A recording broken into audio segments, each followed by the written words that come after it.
C'est quoi ce chapitre de malade mental?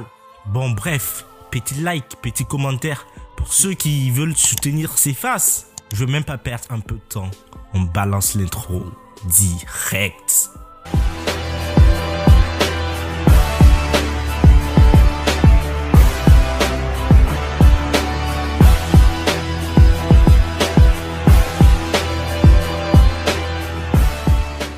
Dites-moi si vous êtes sous le choc. Ceux qui ont lu ce chapitre, est-ce que vous êtes sous le choc comme moi?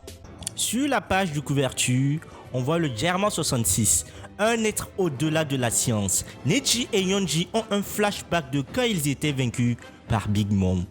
Le titre du chapitre 1040 de One Piece est spectaculaire. Je vous le dis, des mots qui n'atteignent pas la nouvelle génération. Ah oui, ça sonne le glas de l'ancienne génération. On saura comment le Germain a perdu face à Big Mom. Mais en attendant, on va direct dans le vif du sujet parce qu'il y a gros à dire, il y a énormément à dire les amis.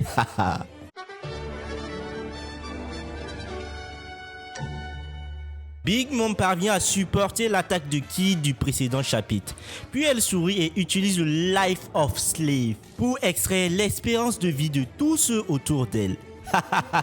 Tu penses vraiment que tu vas réussir, vieille femme? Law et Kid, mes gars, ils sont là, ils vont te one-shoot. Ceux affectés par la technique doivent lui donner 50 années de leur vie où ils deviennent les esclaves de Big Mom. On comprend maintenant tout. On comprend comment elle a réussi à créer son empire et à avoir des gens qui sont esclaves parce qu'elle a volé l'espérance de vie de toutes ces personnes. Big Mom, elle est plus cruelle que Kaido. Là, on comprend tout maintenant. Mais cette technique, elle est monstrueuse. Quand elle t'utilise, c'est 50 années de vie d'esclavage.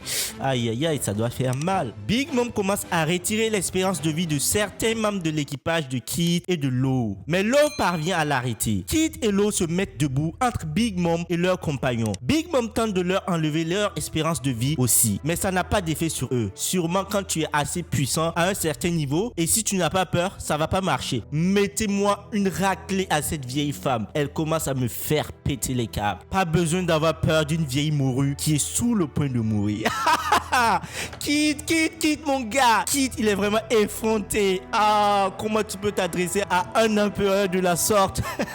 La vieille moureuse, c'est Big Mom. Law utilise une nouvelle attaque du nom de Air Room, Silence, qui est inspirée du Nagi Nagi no Mi de Corazon. Dédicace à Corazon, mon frère. Tu t'es sacrifié pour Law. Et là, tu as bien fait parce que là, ce Law en qui tu as mis toute ta confiance et ton espérance ne va pas te décevoir. Avec ça, Law crée une sphère autour de Big Mom qui bloque les sons qu'elle fait. On se rappelle sur Whole Cake Island, le cri qu'elle dégageait était capable de bloquer, de scotcher tout le monde. Luffy, Katakuri, malgré qu'il est le second, cela empêche la voix de Big Mom d'atteindre leur Nakama ou les subordonnés de Kaido. Les amis, ça fait pas beau de combattre avec Big Mom, d'être l'allié de Big Mom ou d'être son Nakama parce que là, quand elle pète les câbles, elle tue tout le monde. Même Kaido, jusqu'à présent, Kaido n'a pas tué un membre de son équipage. Mais Big Mom, là, quand elle en a, elle aspire tout. C'est vraiment une bombe à retardement. Kid continue de tirer avec son Damned Punk sur Big Mom jusqu'à ce que le sol s'effondre. Big Mom commence à tomber. Misery, c'est l'attaque, la puissance de cette attaque est démentielle. Cette attaque que Big Mom a créée, c'est un omise en fait. Tente d'aider Big Mom, mais Law la tranche avec son sabre sans utiliser le OP no Mi. Law, il a atteint un certain niveau. Là, clairement, je me demande il a quel niveau. Alors, mettez en commentaire quel est le niveau de Law présentement. Est-ce qu'il est second empereur? Est-ce qu'il a le niveau amiral? Il a quel niveau en fait selon vous? Parce que là, ce qu'il est en train de nous montrer est démentiel. J'arrive plus à m'asseoir en fait. Je suis en train de faire cette critique analytique, cette review debout les amis. Parce que là, je suis choqué, je suis vraiment ému. Big Mom tombe et atteint l'armurerie, prenant avec elle les bombes que Yamato a gelées et même Kazembo. Big Mom tente de s'accrocher à quelque chose, mais frappe par accident une des bombes gelées qui finit par exploser. L'explosion détruit une partie du bas d'Onigashima et le Kazembo. Big Mom tombe hors de l'île. Big Mom est tombée. C'est fini pour elle.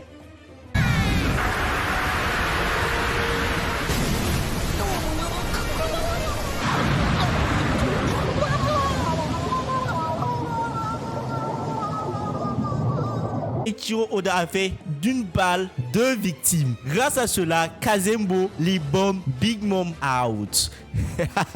Mais elle a une manie de glisser à chaque fois. La dernière fois, c'était sur les poissons crabes qu'elle a glissé quand King est venu l'attaquer. Big Mom appelle ses homies pour l'aider. Mais la sphère créée par l'eau empêche sa voix d'atteindre les homies. Alors que Big Mom tombe hors de l'île d'Onigashima, elle pense à Goldie Roger. Donc là, on comprend comment sa technique fonctionne. C'est grâce à sa voix qu'elle arrive à contrôler ses homies. Et là, Big Mom qui est en train de dire: Roger, pourquoi as-tu fait ce genre d'annonce juste avant ta mort? Maintenant, je dois vivre avec tous ces jeunes pirates qui veulent ma tête. Pourquoi tu ne l'as pas simplement dit avant de mourir, Roger?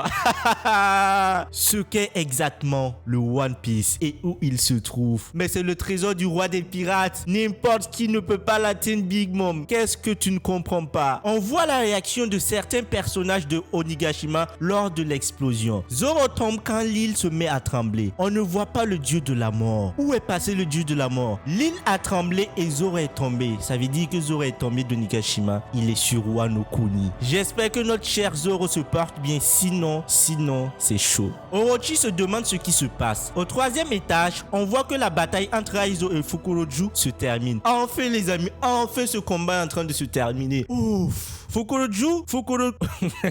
J'arrive même pas à prononcer son nom. Fukurokoju est couché au sol en hurlant demandant pour avoir de l'eau. Raizo est encore debout. Malgré les flammes, Raizo tient debout. Il tient bon. C'est vraiment un type puissant. Soyez maudits. Kid, l'eau. N'espérez pas que je vais mourir aussi facilement. La maman va-t-elle revenir prochainement? On le saura très bientôt. Quand Big Mom regarde vers le haut, une énorme explosion a lieu dans le trou de Wano Kuni. Big Mom disparaît dans la fumée. L'explosion est plus grande que la capitale fleurie, mais grâce à la technique de l'eau, le son de l'explosion n'atteint pas la ville. Le narrateur confirme que l'eau et Kid sont les vainqueurs du combat. Leur équipage célèbre le résultat.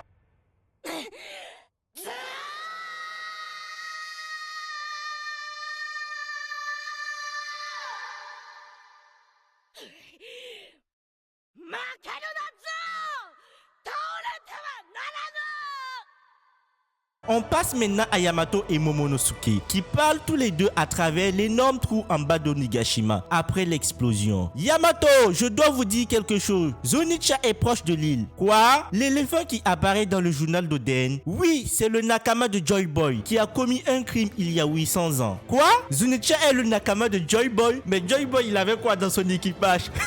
Mais c'est monstrueux.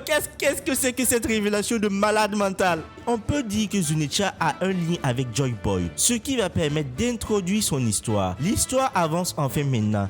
Comment Oda va faire tomber Kaido? Car comme on a vu pour Big Mom, des simples coups ne suffisent pas pour les mettre à terre. Il faut beaucoup plus que cela. Je vois bien Zunicha détruire Kaido. Les amis, c'est fini pour aujourd'hui. C'est vraiment très chaud, c'est monstrueux ce chapitre. Prenez soin de vous. Peace les amis.